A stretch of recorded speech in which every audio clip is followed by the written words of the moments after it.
Click Add Device.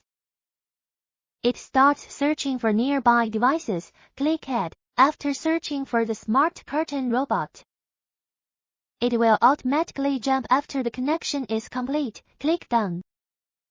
Make sure that the initial position of the curtain installed is closed. Click Start Study. When the curtain robot is fully open, click Confirm of Learning to complete.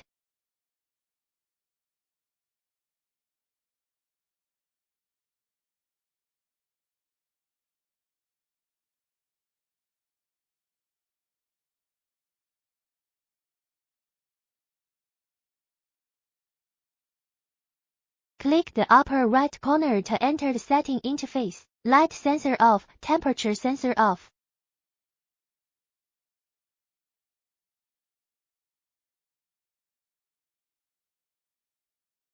And timing switch can be set as needed.